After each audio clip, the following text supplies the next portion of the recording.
Yeah, don't move the Yeah, statues. don't mess with the statues. Did it anyway. F you guys. That was I my love how that was there's, my like- second one. I love how Kefka's literally fighting with some of the crew as they're trying to push him back. Like, no.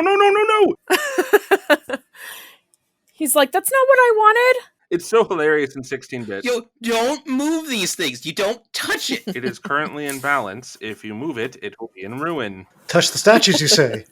Don't mind if I do.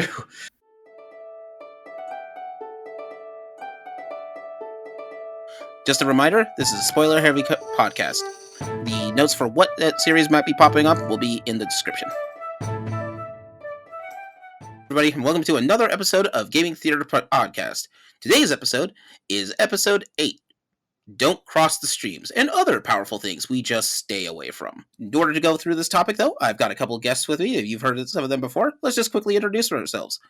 Once again, my name is Leo, and I am also known as the Geek Scorpio. I'm Liz, also known as Zombie Hand. I am Brandon. I am also known as Tomato Man on Yield Tomato Gaming. I am Nathan. I am also known as Aram the Red. All right, great. Now, with this, before we get started, let's take a trip to the Magical Merch booth.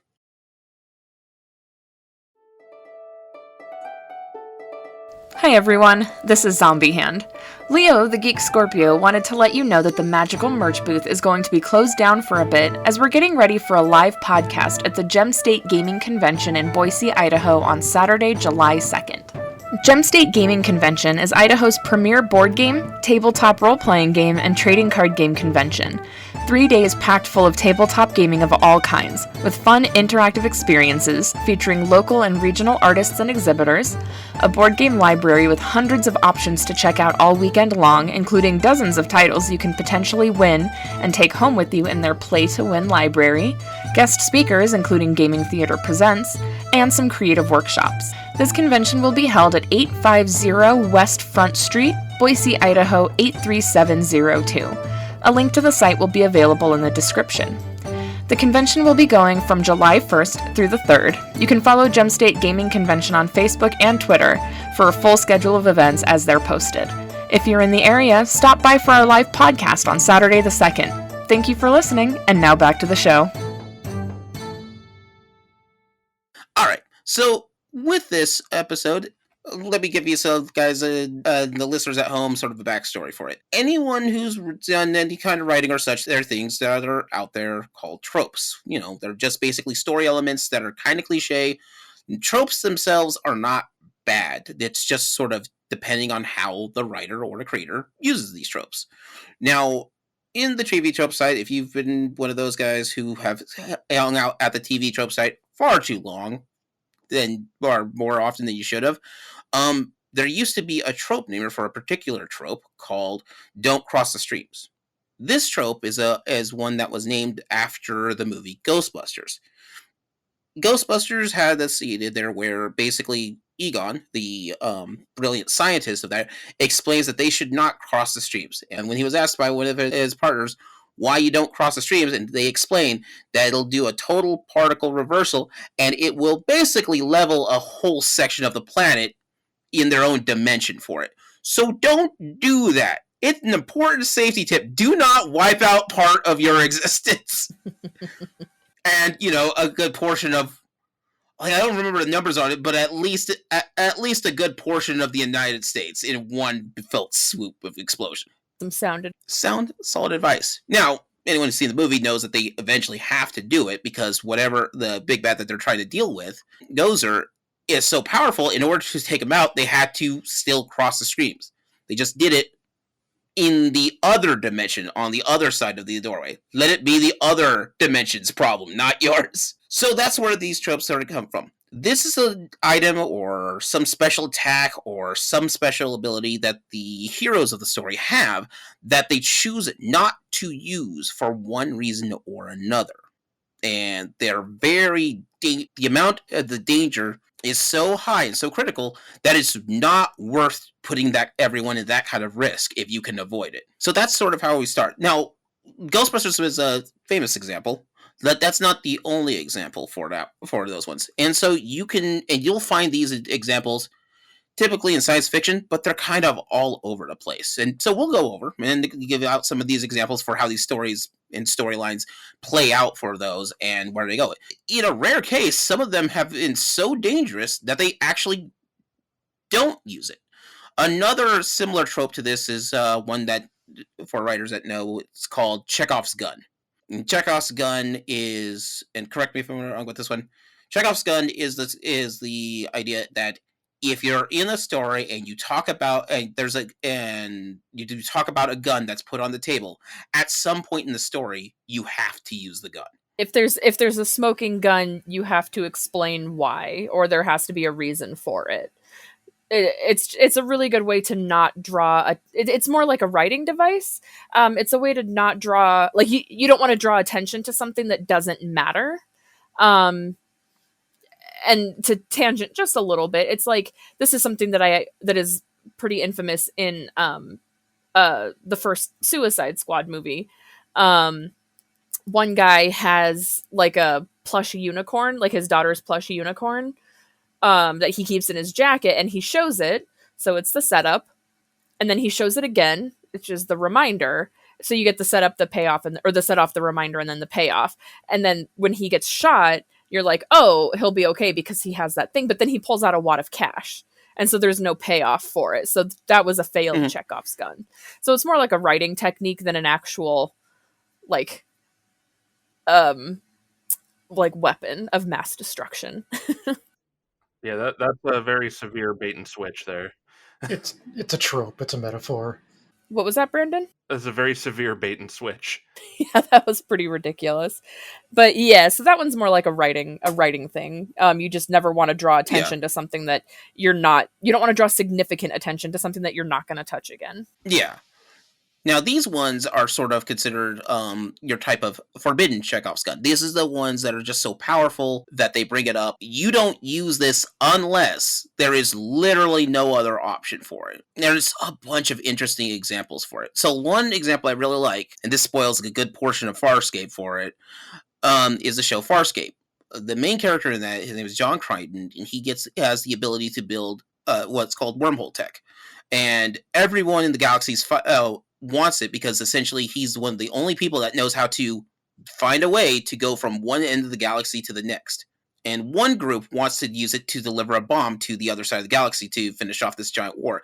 And he tries to explain to him, no one should use this, and no one should have this kind of power or responsibility. It's too much.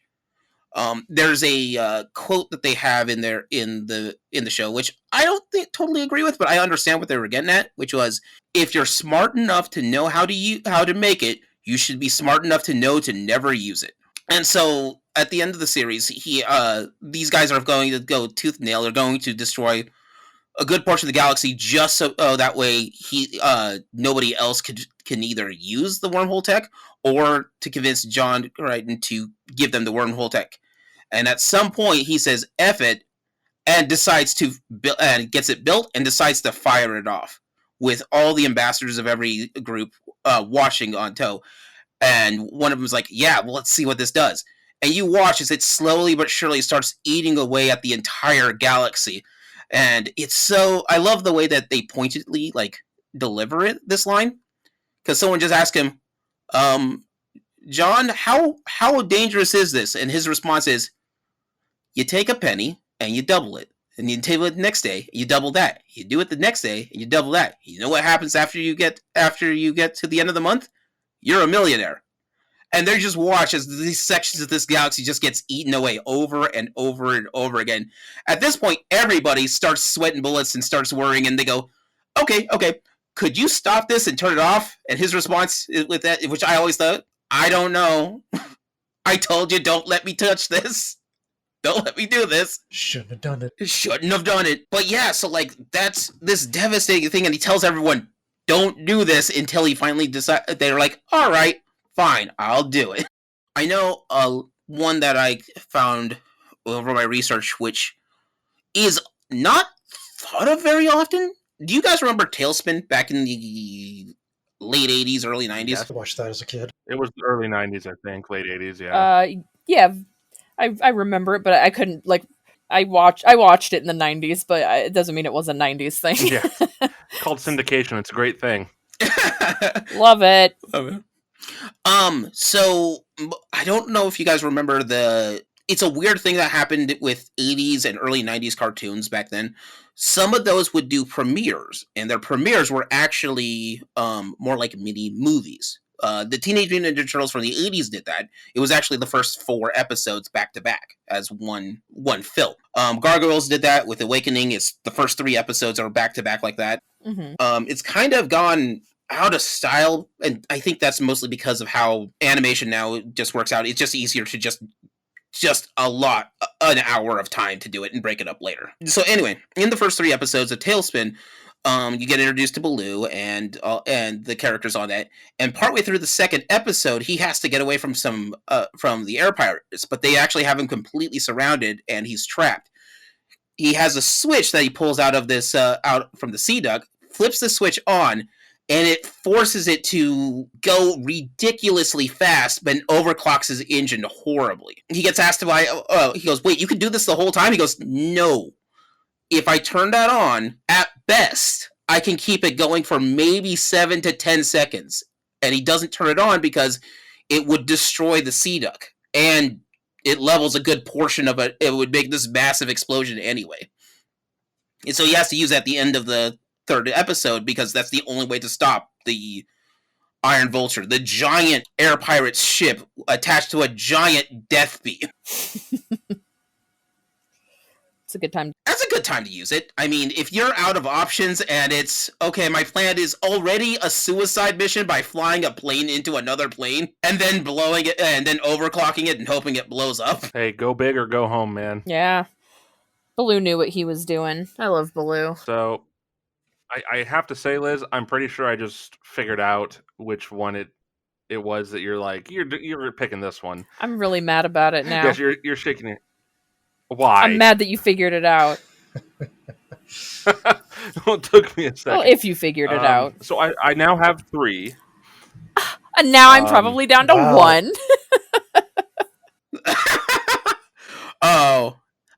Just a heads up for that TaleSpin one, though. It never comes up in the show again. He can't rebuild it. That's right. Yeah, I do remember that he's like, yeah, this is a super big thing. And it's like, I use it once and One then and never done. again because I don't know how to build Built it once in a fever dream and then couldn't recreate it.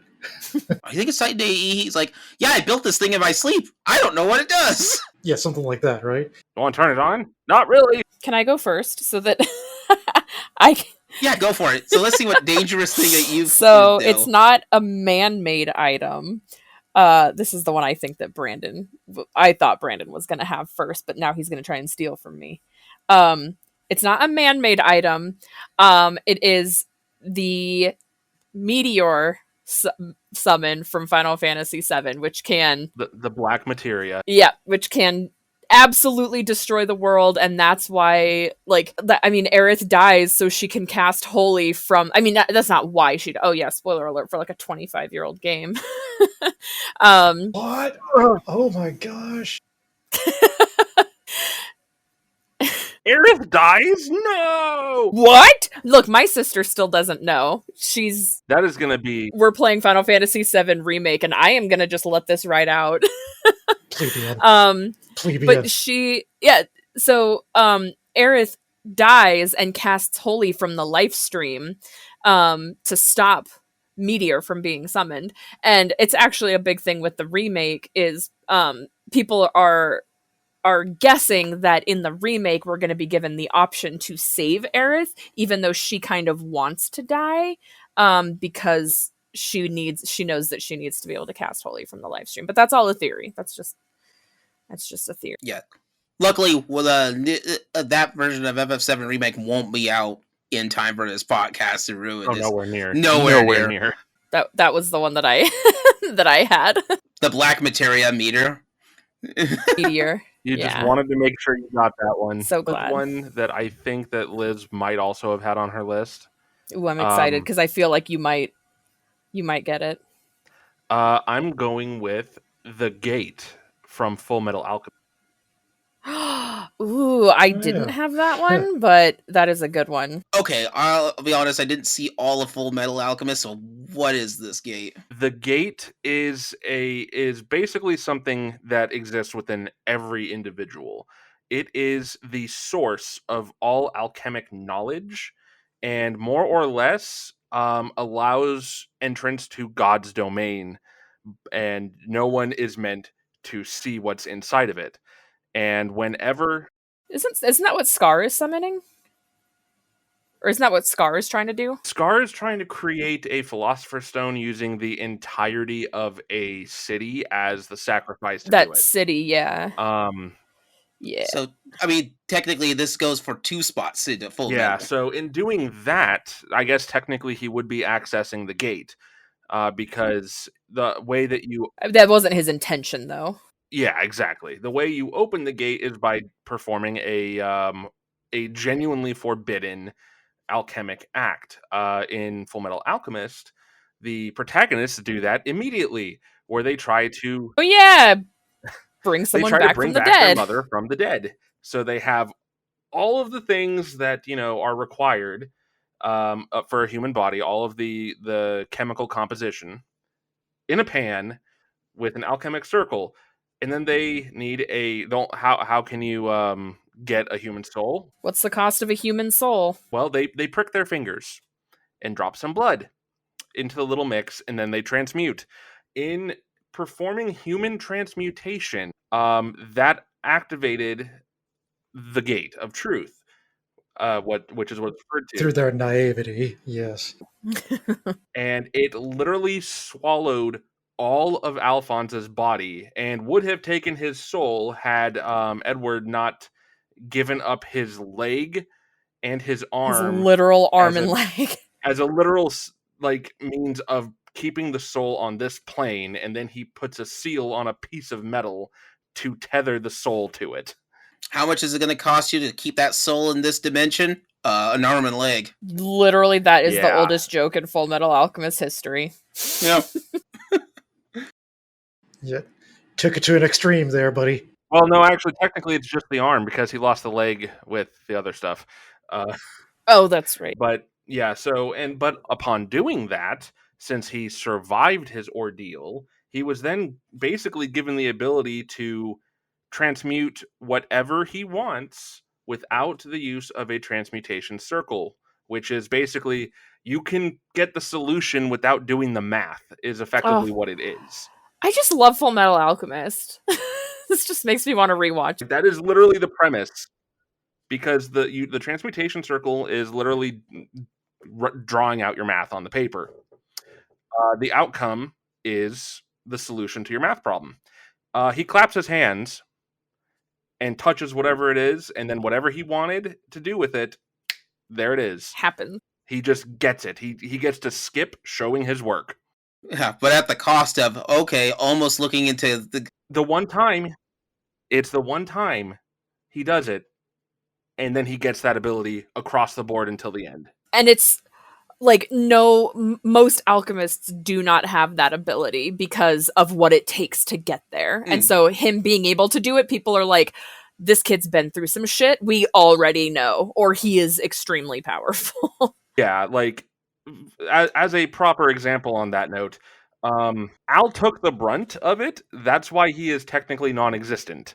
The idea is that the price to be able to do that is your own existence, because it swallowed his body and nearly his soul. It's almost a catch-22 for it. Yeah, so it's like, dude, not worth doing. And then Scar, and I know about the Philosopher's Stone. Scar has makes a Philosopher's Stone, but the quick way, the dirty way to do it is to level the entire town. Yeah, it's literally just you're expending the essence of a soul to skip the math. Mhm. Is what the Philosopher's Stone is. And he's like, I need to make a Philosopher's Stone, so I need like hundreds of thousands of people to just be like, yo, get in this rock. I'm gonna borrow you for a second. Never mind the ethics. Never mind the ethics or anything. Exactly. Yeah. Just get in this rock. There you go. That's a good one. I forgot that our Full Metal actually had 2 of those. Yeah. Like, I knew about the Philosopher's Stone. I did not remember about the gate part of that. The gate is only like done at the very beginning, Mhm. and then it's touched on throughout because he makes trips, if you will, to the gate because he has a overarching plan where he wants to get his brother's body back. And he's like, as he's doing these questionably borderline, you shouldn't be doing this against all odds transmutings, he gets to take a visit to the gate, but he doesn't open it because he knows that if he opens it, he might not be getting back out. Right. It's a over the line of taboo, and at that point, everything you know and hold dear is forfeit. Yeah. Oh, yeah, they got one on the hood on this one. Yeah, I was thinking of one from probably not an underrated series, which is The Legend of Heroes. There is I'm going to call it an artifact that comes up and is mentioned multiple times throughout the game series, although you never directly have to encounter it. It's something called the Salt Pail, or otherwise called the Great Salt Pail, which was something that happened. So everything within the Legend of Heroes takes place within a singular continent across all of the existing games. And in a northern territory, this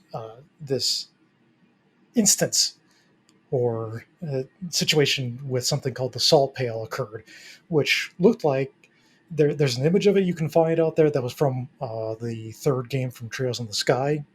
It looks like this massive tower of nothing but salt that goes straight up to the sky and goes through the clouds. And this was something that just appeared on a specific day and time.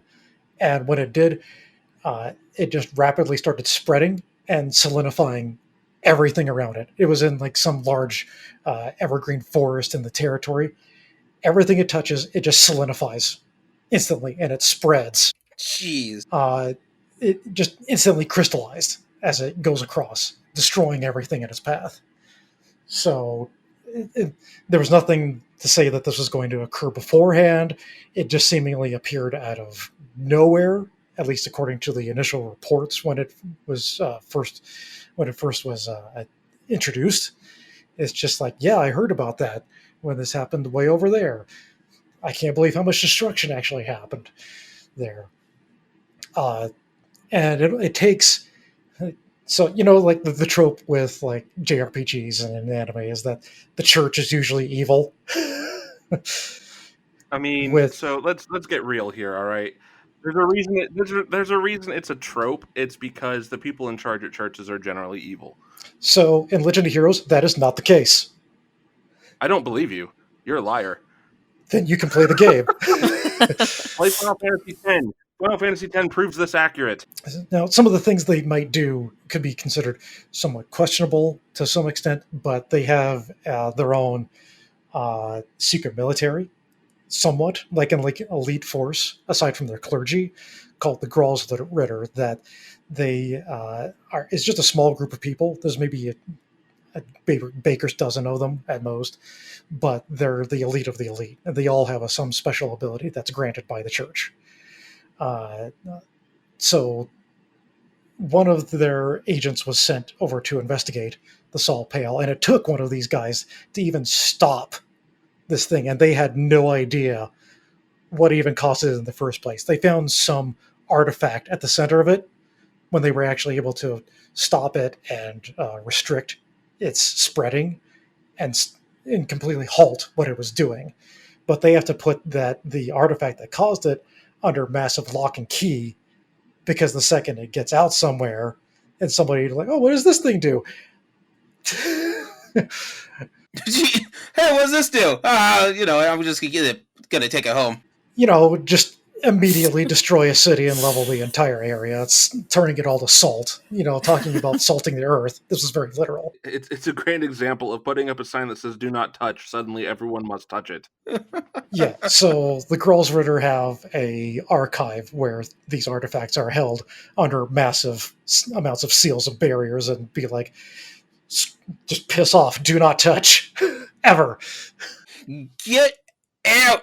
Yeah, so that event and that Mhm. artifact does come up multiple times. There is something that is in one of the later games that something similar to it does occur in multiple areas, but doesn't cause the massive amounts of destruction. It's being used for some other purpose. Like they copied the salt pail, but modified it heavily for a totally different purpose. That also would have led to probably massive amounts of destruction, but that would be massive spoilers to Trails of Cold Steel. Oh man, that sounds rough. One that I like that honestly a show I think a cartoon that needs to get a bit more credit is Jackie Chan Adventures, especially since I don't know if they mocapped Jackie Chan for some of it or not. I know they did it for an earlier PS1 Jackie Chan game. They mocapped motion capture for it. It's like called Jackie Chan Stunt Man or something like that. Stuntmaster, yeah. Yeah, so anyway, in Jackie Chan Adventures, it's Jackie Chan plays the role of an archaeologist and also has to take on a demon named Shendu. And this demon is sealed away by having 12 talismans that deliver massive amounts of power. Now, the talismans themselves are not the subject of what we're doing here. One of the things that happens at the end of the first season is that Jackie Chan manages to stop Shendu, and in order to stop him, one of the talismans is I think it's the rat talisman. And what the rat talisman does is it turns, what the rat talisman does is it brings life to the lifeless. If you have a statue, it brings that to life. And when that talisman is removed from Shendu, instead of him being in his crazy big dragon form, he's turned into a statue plate that can just be hung on the wall. In fact, that's what he's been stuck at for the last several centuries for it. So anyway, he has this. So Jackie finally gets the thing. His niece is there. Her name is Jade. Gets one of the other talismans, which is the dragon talisman, and lets you shoot fireballs. Really powerful fireballs. And so she grabs it, uses it on the statue of Shendu, because Shendu can't do anything. He's a statue now, so he just fries it and destroys it. Their uncle, who's a practicer of these magic arts, comes up to him, and it's one of my favorite things. He goes, "You destroyed Shendu? Who told you to destroy him? Who told you to do this? And who told you to do that? Who's that?" And Jay just turns. Oh no, Jackie Chan of all people just turns and points to his niece. Jay did it. She did it. Don't want to take the blame. It was Jade. And the reason why is that that they do that is because you can't. Shendu's considered an ultimate evil. If you destroy the big bad, the rules have to balance themselves out, so an even worse bad has to come up to take the place. Uh-oh. So basically, you're giving birth to a greater evil by destroying that evil. Yeah, they're placeholders, basically. So that's why the Ancient ones, the ones who locked away Shendu in the first place, locked him away, so he doesn't do that. Which I think is an interesting topic because not a lot of stories explore that. They're like, okay, we shouldn't destroy the big bad because we're the heroes, we're the good guys for it. No, you shouldn't destroy the big bad because something worse is out there, and this thing has been holding it back. There's an old saying that goes, no, the devil you know is what it's called. Where you know how bad this guy is, but he's at least been checked to keep other even worse things at back. And so every season so the next season that comes after that is instead of having to deal with one giant demon, they have to deal with 8 almost deity level demons. Oh. Cause you gotta kick it up a notch. Whoopsie doodles. Well, I think that's just a weird way of exploring it. Another way to go about it is Gravity Falls has something like that, which is the journals in Gravity Falls. in Gravity Falls, these journals have the secrets of Gravity Falls and all of its properties and magics and things that are happening in the place of Gravity Falls. The I think it's Ford is his brother. Anyway, to give the journals to his brother Stan to get rid of him. But he never wants him to be destroyed. And it's a weird meta thing, but if you think about it for a second, it makes perfect sense. The big bad at the end of the series is Bill Cipher. The instructions on how to... Is that the triangle? Yeah, the triangle, which is also a chaos demon. Or the pyramid, I guess. I don't know why I agreed with you on that one. Like, it's a pyramid. Triangle! Jeez. Don't, He looks like this. Don't underestimate or forget his top hat. It looks like a triangle with an eyeball in it, yeah. He does have a very dapper top. I do like that people will spray him in the eyes like, "Whoa, why?" And it's like his biggest, like, feature on there next to the pyramid. That's why, duh. But anyway, so Bill Cipher's a chaos demon, and there isn't really a way to stop him, but there's instructions on how to stop him written in the journals. So they go from cool journals with information to need this to stop Bill Cipher because I don't have a whole lot of other options. And most of it is because I think Ford writes in those journals in invisible ink stuff so Bill can't see it. Ooh, clever. That's cheating. Clever bitch. Clever bitch. Speaking of like demons and devils, another one, an old anime series. Did you guys ever watch Slayers? Some, yeah. I saw the movie. Yes. Okay. I saw like bits and pieces. I can't say I saw like a ton of it. So in Slayers, one of the main characters, her name is Lena Inverse. She's a powerful mage. She's the main character. Yes. She wants bigger boobs. Yeah, that's what. No, her sister has the bigger. Her whole goal. No, that's not her goal. Her goal is to make her so super powerful every time. No, she wants big.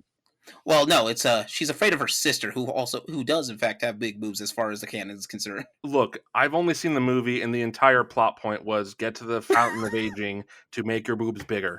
That was the end goal. Okay. I missed a whole lot of that anime. Life goals. Look, that's the only thing of Slayers I've seen, and she levels a forest also. I mostly remember how people were super slutty for Zelgadis. That's most of my knowledge of it. The 90s and anime was a weird time. Courtesy of Blockbuster Movie Rentals. It's like... All right. Anyway, I was gonna bring up Blue Seed, but because that also had a lot of like boob stuff in it. But that's anyway. Look, everyone likes boobs. Okay, they're saying. pretty good stuff. See. Anyway, weird segue. So in Slayers, Lena Inverse has this very powerful spell. She's the only person that knows how to do it because you have to go through some special stuff to get access to it. But it's called a Giga Slave, and the thing is that other mages just stay away from going to use the Giga Slave and learning that spell. But Lena didn't care. She just wants to be the most powerful mage that she can. It turns out she doesn't realize what the Giga Slave actually does, so it gives you all this power on loan from demon deities. And if you use it enough, though, you get possessed by the Lord of Nightmares. You know, like every girl wants. Power, Lord of Nightmares. It's a thing. Well, talk about becoming a mean girl, huh? That's why her hair's so big. It's full of secrets. Maybe it's Maybelline. Maybe it's secrets. Okay, so I found the thing. Slayers, the motion picture, August 5th, 1995, 62-minute runtime. Before going back to the mainland, Lena remembers that she wanted to visit a hidden hot spring promised by Rowdy. But there she discovers it is a 90s anime and hot springs. Magical water that makes things like vegetables grow older, not growing bigger as she had hoped for her breasts. Shouting angrily at the ghost of the man, Lena runs away in shame, followed by Naga. There you go.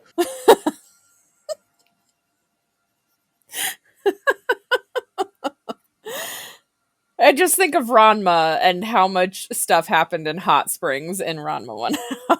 Hot water, cold water, okay? Well, that was the thing is, if you fall into, you go to those training grounds and then it's like, Ranma fell into the spring of drowned girl, and what's his bucket fell into spring of drowned panda, and Yeah, so now if he gets wet, his dick falls off. it just gets tucked inside. He has an innie instead of an outie. Goes to another place and then comes back. Yeah, 90s anime was a weird time. Well, I love it. it was really good. If we're going to go back further, then I suppose we'd probably have to mention at some point The Last Starfighter. Yes. I was hoping someone would mention that. Hey, talk about a great segue. The Last Starfighter is not just a clever title. He literally is the Last Starfighter. That's his jam. So, like, Did he forget? what? Did he forget that it was his jam? No, he's the Last Starfighter. But he had to forget so he could have Jamnesia. Boo. No one asked you. So, did you pull something? Try to get to that? Did you stretch no, before I didn't that stretch reach? Before that reach, I openly admit I should have because it hurt. If you want to take this one, Nathan, or I can talk about it. You and I can both kind of jam on this since we're talking about jam so much. Nice, jam it out. So This does fit into that category pretty well, though. Cat. Don't ever use this. don't you ever use this? Don't do it. So there is in The Last Starfighter a ability that you can do that is put on an experimental ship. It's the Last Starfighter's Starfighter class ship. They're all very thematic on that one. Very original. Very original. Is it the first weapon on the last Starfighter? No, that's a set of lasers. Pay attention to the film if you're going to keep this up, buddy. Damn it. Because that thing has lasers and missiles on it, and it has a special feature in it called the Death Blossom. The last laser on the left. It goes pew pew. Last laser on the left. Now, Nathan, do you happen to know why you're not supposed to use the Death Blossom? It's a little indiscriminate. Just a little. The irony of that is that if you want to use because the Death Blossom shoots lasers and missiles in every direction, and in a 360-degree motion. Oh, more than that. It's spherical. Yeah, it's spherical, right? Yeah, you could shoot it in every direction in space. Right. Because this is meant to be done in space. So 3 dimensions, buddy. Sphere. Everywhere. Why stop at 3? Let's go 4th dimensional. They have the guy, his co-pilot that's in there is like, yeah, we could use the Death Blossom, and he asks him if he goes, has anyone actually survived this? Theoretically, and that's a key word that you don't want to hear when it's your last move.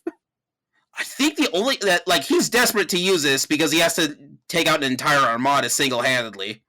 It's virtually a self-destruct, right? You do not self-destruct. The reason why you don't use the Death's Blossom is because you will hit your allies. Right. I wasn't sure, though, if since it's spherical, if it was also inversely shooting as well. Like, if it was, like, imploding and exploding at the same time, kind of. Oh, no. It's like you're at a point at the center of a sphere, and there's vectors going everywhere outward Gotcha. the surface of that sphere. So, not only that, but this is like a good defense is all offense. The best defense is this offense, apparently. Yeah, because you're also a sitting duck. Although you're firing everywhere, you're sitting in one point and cannot move. Yeah, you're a sitting duck. If you have any of your allies that are within, and it shoots a good amount of range, but you're guaranteed to hit somebody. And then afterwards, it would just deplete every power cell, every energy that you have. Like when that's spent, you're done. That's it. You better have gotten everything, because that's it for you, and otherwise. Like, if it wasn't for the fact that he was the last Starfighter, he would be totally doing friendly fire everywhere. I don't know why this reminds me of it, but there's technically a real-life flight maneuver that you can do in older planes that they choose not to. And it was an old way, I think, in the 50s and 60s to stop heat-seeking missiles. What you would do is what's called the Pelican dive. You would fly straight up into the atmosphere, and when you get to as high of a climb as you can, and you turn everything in your system, in your machine, off. So because it's all off, and you're so high up, it's so cold in the high upper atmosphere that heat-seeking missiles they just don't have a place to target anymore. They wouldn't track any longer. Mm-hmm. The reason why they don't do that very often is because when you fly down because you're in a crash course. The hardest part of it is essentially trying to jumpstart your jet while you're in free fall. It's just moving too many parts at once to do it. But if you could do it, you can you're hitting escape velocity. Basically the max speed that you can drop down with gravity pulling on you. No. That's the inverse. Escape velocity is for getting out of the atmosphere like a rocket would. Right. Okay. I'm sorry. That's yeah. You're thinking of terminal velocity. Terminal. Thank you. That's the word I was looking for. Terminal velocity. Terminal velocity is still extremely fast, though. I mean, depending on the object. Yeah. Depends on the object. Like a human body is like what 121 miles per hour. Yeah, somewhere like that. It's based on weight to mass ratio. Yeah, because if you're an ant, your terminal velocity can't die from falling because their terminal velocity is so small that they max it out the second they fall anywhere. However, the terminal velocity of a plane is much bigger. Yeah. That's kind of cute. Right. So if you're in a crash dive and trying to get your engine started again, you better do it quick. Another one that I know of is the movie Dogma. Old. The spoken word of God. That's what Metronon's job is to talk in place of God. Yeah, because God's voice would literally destroy the universe or some shit. Oh, it kills everything in a 10-mile radius. Like, the only reason God says something towards the end of the movie is because everyone in a 10-mile radius is already dead, except for Jay and Silent Bob. When you've killed off everyone that could potentially be in danger at this point, who cares? Who cares? Like, it was supposed to be one of those things of, like, never let the deity speak, or else. There's a lot of deities that are like that, where we don't let them speak. Marvel Comics has something like that too with Black Bolt. Black Bolt's voice is so powerful that they whisper would kill something. Crazy. Yeah, he's, I think, rated as one of the most powerful beings in the Marvel Universe. The more you know. I have one more. I don't think you or Liz would have picked it, but because it's one of those ones that's kind of, I feel like the show's underappreciated, and I wish there was more of it. So it's going to be the Caster Shell number 4 from Outlaw Star. Oh man. Oh, I remember Outlaw Star. I didn't get to watch most of it, but Yeah, I just watched what I could catch after school on Toonami. I fought to watch that shit. I Toonami is a jam. Dude, that show has one of the most boppin' openings. It's like the J-Rock is so good. Anyway, Boppin'. so those that don't know, the caster gun is basically a hand cannon a la RE4, but it fires specialized shells that are imbued with a thought-forgotten magic. Caster Shell number 4 literally fires a black hole. Oh, I remember that one. Yes. I think he uses it in the show a total of like 2 times or something like that. And the one person that technically survives from it is I'm pretty sure his body is just fucking gone, and it's his spirit that survived, but ends up disintegrating anyway. It's really messed up, but effectively, it also harms whoever uses it. Oh. So it's like, probably don't want to use this thing because it physically, like, negatively impacts the person that fires it, on top of the fact that it just places a black hole into the target in front of them and causes them to be pulled apart from the inside out. Yeah, don't miss with a black hole. Yeah, well, don't even shoot the black hole because it hurts you. Like, as it's traveling, it hurts because it's pulling you with it. Because I know he uses it. Like, he uses it towards the end of the show, and right. That's like, because there's something out there. Like, I can't remember. I didn't get that far in the series, but I think there's something out there that's just so beefy tough that's the only thing that's strong enough to actually. Yeah, more or less. It's basically he's trying to, if I remember right, he's trying to save one of his companions, who also happens to be like the living computer of his ship. Yeah. And it's a matter of, well, if I don't get this person back, we're all going to die anyway. This is the only way I can really do this. So, might as well. Because I feel like introducing one of these types of things, these like universe destroying things, is a type of Chekhov's gun, because if you're going to introduce it, you better use it. There is one I have found that they introduce it and do not use here we it. go. I found the descriptor, actually. For the chapter number 4. Yeah. So the big issue with it is, in the absence of mana, the user's life force is consumed to in the use of it, whereas in other casters it just won't Ooh. fire. So That's very Full Metal Alchemist-ish. yeah, kind of, yeah, because it literally zaps your own life force, probably taking years off of your life to just fire it once. And it looks like it doesn't work all the time either. I mean, well, yeah, if you miss, you're gonna fuck up whatever you hit. But which, oh, by the way, there's a picture of it in a Hot Springs Planet episode. Oh. Oh. We're circling back around to Hot Spring Planet. You know what? I bet that's the same episode where the cat girl alien is taking a nice relaxing bath. Aisha Clan. I remember her name. Let's see here. Now I just want to go over to Japan and go to a ryokan and an actual onsen. Dude, don't even There get you me go. started. That's like one of those things where Jackie and I are just like, when we go, we're going to find a hotel that has an onsen, and we are going to fucking love it. I want to go. Let's see. Ooh, Hot Springs episode indeed. There is one series I found that actually has something that's that devastating, and they present it as a Chekhov's gun, and they never use it because it's too devastating for it. And it's the 2012 version of Teenage Mutant Ninja Turtles. There was a special crossover event with the 2012 Teenage Mutant Ninja Turtles and the 89 Teenage Mutant Ninja Turtles, because that's a fun thing to do. Have your 80s and your modern to combine. Didn't they get the old voice actors to reprise the 80s one too? Rob Paulson. Yes, they got their. Look, Rob Paulson's in both, so that's a budget saver right there. That's called cheating. I am all for it. Cheers to that. Plus, you get to hang out with Rob Paulson. Yes, Rob Paulson's like one of my favorite voice actors of all time. He's so cool.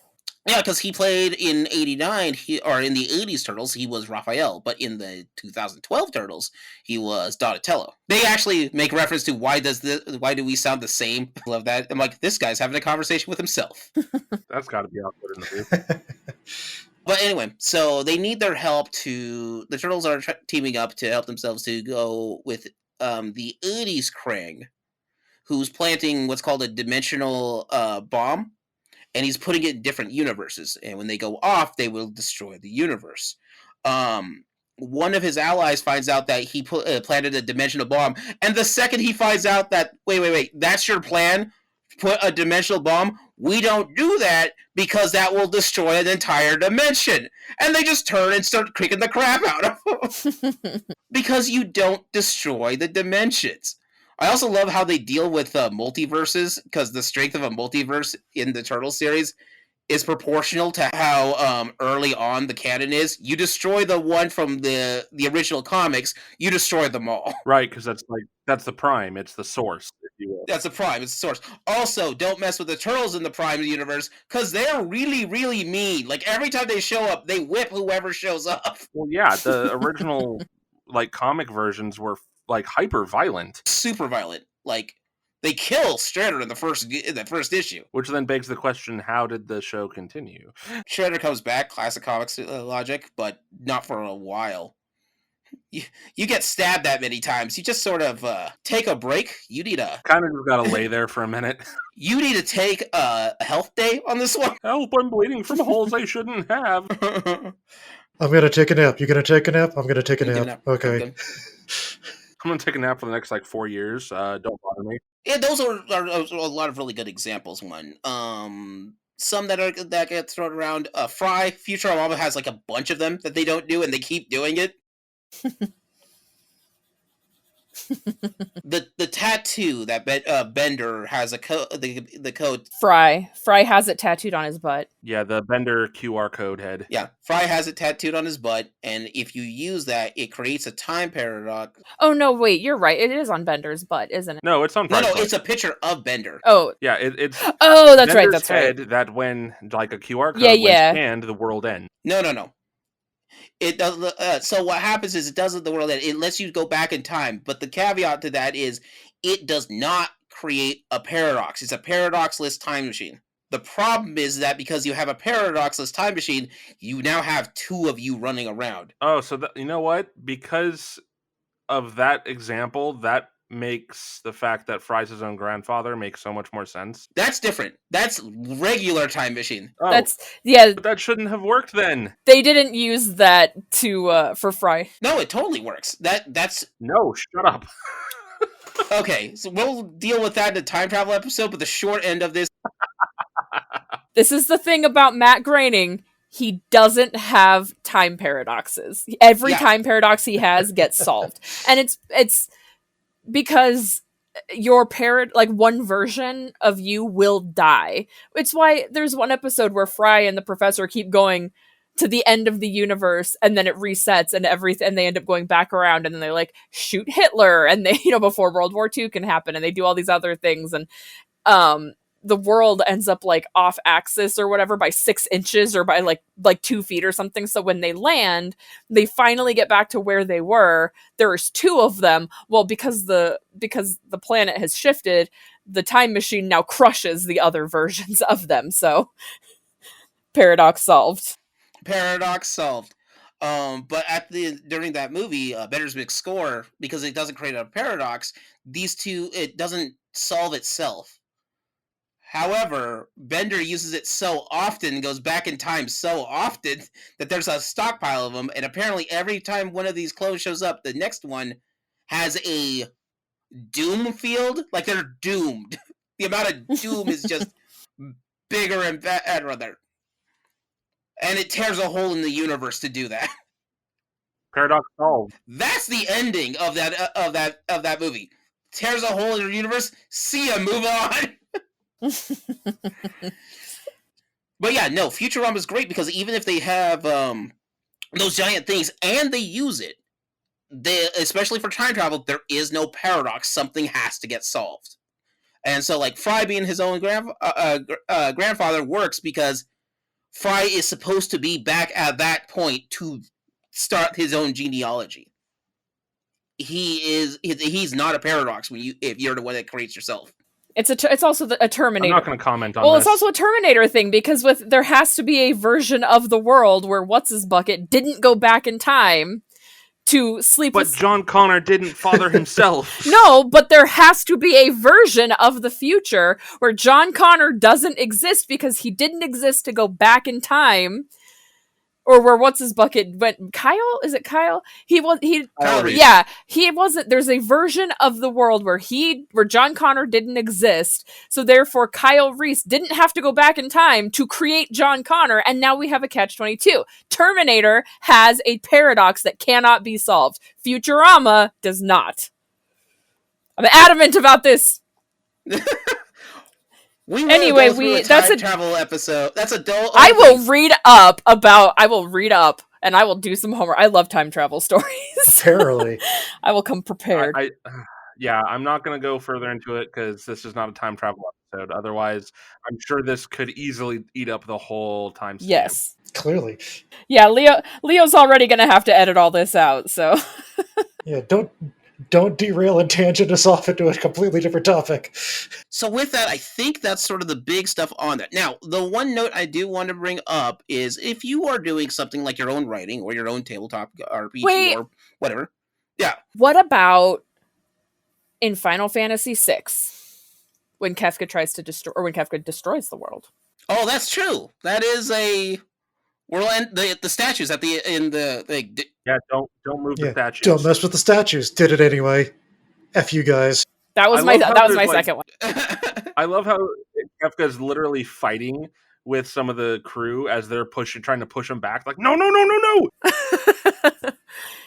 He's like, that's not what I wanted. It's so hilarious in 16-bit. Yo, don't move these things. You don't touch it. It is currently in balance. If you move it, it will be in ruin. Touch the statues, you say? Don't mind if I do. You know what? It's a little off-center. Let me feng shui this statue right here. Oh, first kill the emperor, and then move this over here. And... I don't much care for this statue over here. Let me move it. A little bit this way. That's a load-bearing statue. Don't move that. It holds your whole world. I forgot about that in FF6 for some reason. Like, it's such a small moment, but it's so pivotal. That was my second one. Yeah, it's actually a very rare example of the bad guy winning, and he does it halfway through the game. Kefka actually succeeded in what he was doing. He did destroy the world. Proud of him. Doesn't come up often, but when it does, proud of that guy. Good for him. Leaving you to go, oh shit, what now? Yeah, we just kind of... I think your whole second half of FF6 is, so can we get a mulligan? Can we get a do-over on this? And then you're fighting for that mulligan. Although that brings me to a sad time, because FF6, I had one of the first original copies of for the SNES, and the problem with that is it's... Are you going to talk about how it glitched on you? But not by much, that's about it. So, the reason why these things are kind of fun is because you can do certain things with these storylines for it. One of the weirdest ones is I bumped into... I have the tabletop RPG Cortex, based upon the TV show Supernatural. Now, a thing that's on that, which is ironically a literal gun, is the Colt revolver of Samuel Colt. In the series, for those who haven't seen Supernatural, it can kill all but like 4 things. That's it. Doesn't matter who it is, what monster it is, how powerful it is. There's only a list of 4 things on there. It can't stop. The devil is one of them. Lucifer is one that is the top tier of that list, and he's already a top tier guy. If my math is right, that means it can't stop Lucifer, so it can't stop an archangel, God, the queen of the monsters. You know, that's a pretty death. That's a high tier list of things that, like, sorry, it just can't work. You still have, what, the millions of other things? And it's a gun, so it'll kill a person, like, regularly, pretty easily. Yeah. Last I checked, the human race was fairly soft and squishy. We can't be... there's lots of cool bonuses we get in mystical supernatural world. Like, we can't be sealed to a point, but we can be punched out for a while. But yeah, so like this is a thing on it, and they have notes in the Cortex manual about if you decide to have something this powerful in your game, you can kind of balance it out by forcing the story to take different turns in your RPG. One of them is that like the gun will always get lost, like it's set to be disappeared at some point, and the odds of it getting disappeared, the game master is allowed to put more and more effort into doing that over and over again, to a point where there's a point in the storyline where it doesn't matter what you do, this gun's out of the play, but you can get it back later. And then you have while they're carrying the gun, every monster knows that, you know, they have a monster killing device that powerful, so they're going to be hunting them, so it adds to your storyline for it. So you do things like this to adjust your storyline. John Crichton with Farscape, everyone's hunting him down because he's got the most powerful gun out there, and they want it. You have things like The Last Starfighter. We just don't use it, and it's your last ditch effort, and it's easy to make a final standoff, a final scene, get bigger when you realize that you're scaled to that. We don't have another option. Let's use this big option for it. And essentially, this is how the tool is used for writing. So, for the most part, as a story element, you can use that for anything on it. Kefka's for a good example. The game doesn't end when he moves the statues. There's a whole nother half of the game for that. And here's the world as it is, as ruined. He just hit a point of nihilism that he couldn't come back from, and was like, there's no point. Y'all are fighting for nothing. There's nothing beyond here. And if done well, even some of the weaker storylines like Tailspin, which has that where it's out after the third episode and never comes back again. That's it. It's just the one time. And the rest of the series never scales to something that powerful again.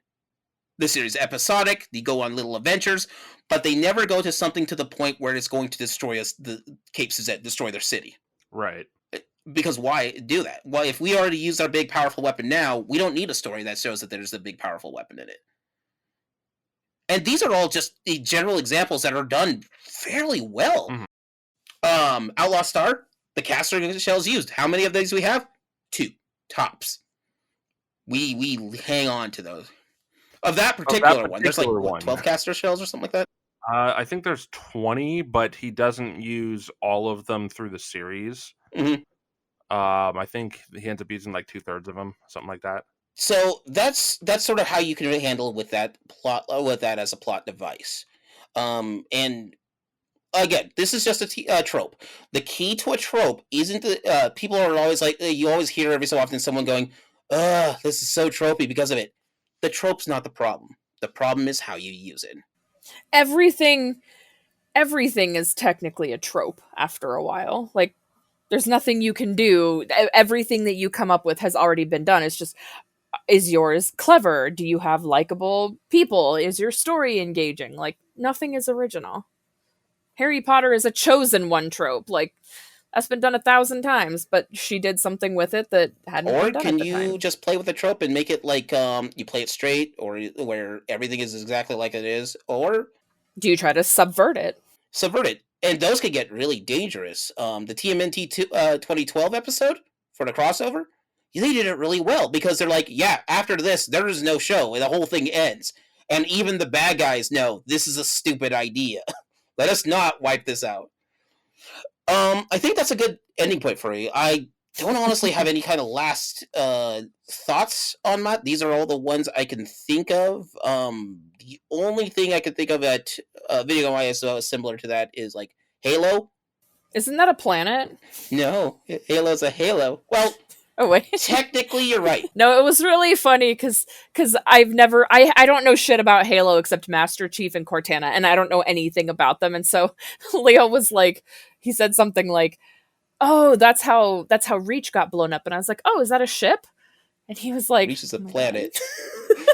God." Yeah, he had to tell me it was a planet because I was like, The planet is Reach. So you going, is Halo a planet? Technically you're right. "No, I said is Halo a ship?" It's an artificial planet, technically. Also right. But when they activate, they can level parts of the universe. That's why there's only 7 of them running around. Yeah, it's an organic life form deleter. All right. Delete, and the whole thing's wiped. Yeah, Control Alt FU. Yeah, pretty much. But that also includes everything on the Halo. Yeah. Yeah, it takes no prisoners. It is not a great thing to use. But yeah, you guys have any final thoughts with this? No, I don't think so. Nope. I would just say that, although I mentioned Legend of Heroes earlier because I'm a Kiseki fan, Falcom fan, there's quite a few, like the one I mentioned earlier. There's other things like that in that game series that you encounter pretty early on that other people are trying to use that really shouldn't be. That would have devastating results. Yeah, there's quite a few things. That's a dangerous place. like that in that series, as a matter of fact, that come up frequently.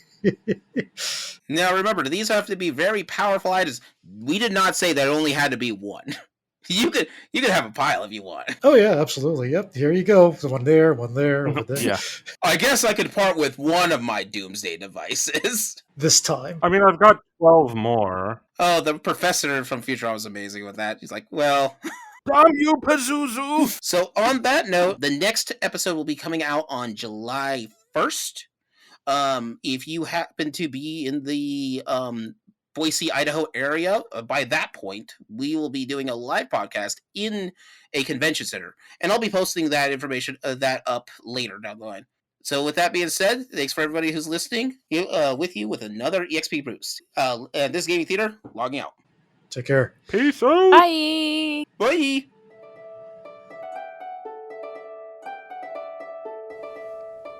Gaming Theater Podcast is hosted, created, produced, and edited by Leo Garcia, the Geek Scorpio.